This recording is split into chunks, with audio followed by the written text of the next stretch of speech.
with the really dramatic events of January 16th. That was indeed some real melodrama.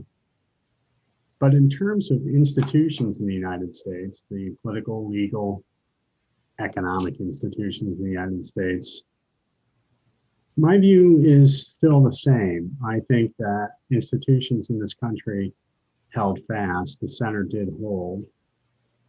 On January 20th, there was the inauguration of a new president, Joe Biden. And I think there was a great deal of transparency about that process. There was a great deal of political commentary about that process, which is very good because it highlights the integrity of the institutions, which allow for free expression, even if we have instances of private vendors, such as social media vendors, maybe circumscribing the access that some political actors have to their different platforms. I still think that the process of political deliberation in this country took place, and the transition of power took place in the United States peacefully. Again, even with the melodrama of January 6th. So I do think that the institutions in this country were resilient. And what that means is that those underlying institutions, those political, economic, and legal institutions in this country are very supportive of the compounding return thesis. That is, in this country, where the rule of law does obtain, asset holders can think about compounding returns with more certainty than they might be able to think about that kind of situation in other places around the world.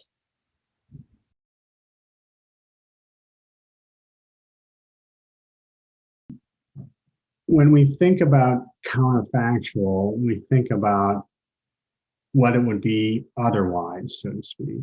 And if we were to say, think about the environment, the political environment in the United States, the social environment in the United States, if institutions, political, legal, economic institutions in this country were not so resilient, we would indeed have a very different kind of environment. It would be more of an environment where, as opposed to the rule of law, it would be the rule of men or women, or just simply very ambitious, self-aggrandizing people. So in that sort of situation, where you would have a transition of power, that transition of power would be solely based upon the marshaling of critical force or maximum amounts of personal charisma.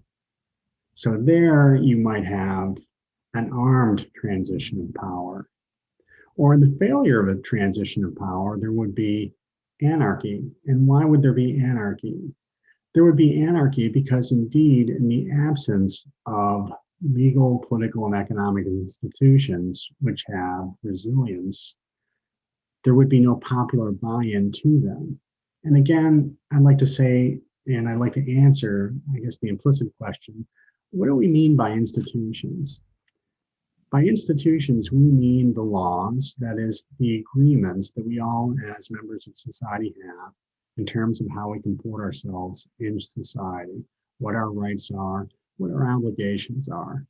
And I think that, again, the institutions in this country, the rule of law in this country is sufficiently robust that we did have, indeed, the peaceful transition of power on January 20th, and that we avoided the counterfactual that I was just talking about, where there would be, in essence, anarchy, the rule of the mob, or the rule of armed people seizing power and dictating how society was run or is run.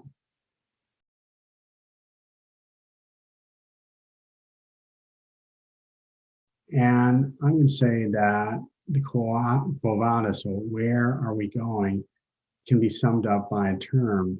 Some might say, maybe we might be at loggerheads, but I would say that we will be, as we should be, in a process of studied deliberation. I think we will see, in Washington, say, among lawmakers in the Congress, a process of deliberation taking place where sides debate, conflict with each other, but deliberate over what direction, what path the country should follow.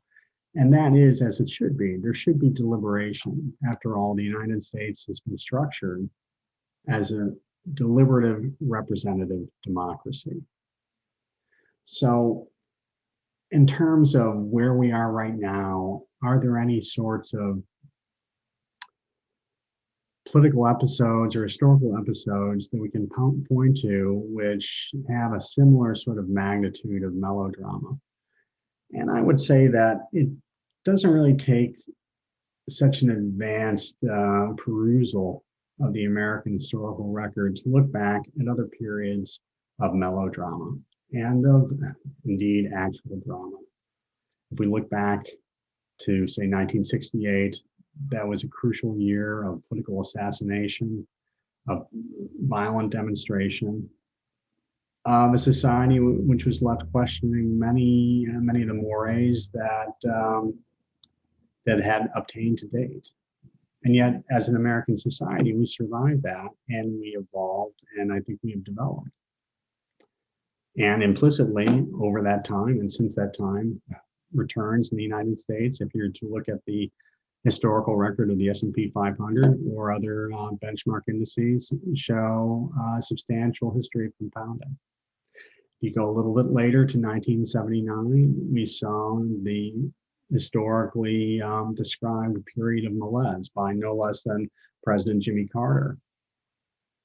We saw very high inflation.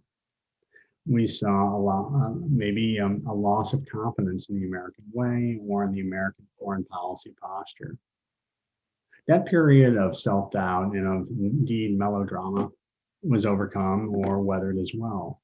If you even go further back, you have the period of the Depression and Franklin Delano Roosevelt's New Deal initiatives, which was a very dramatic course setting for the American economy and American society.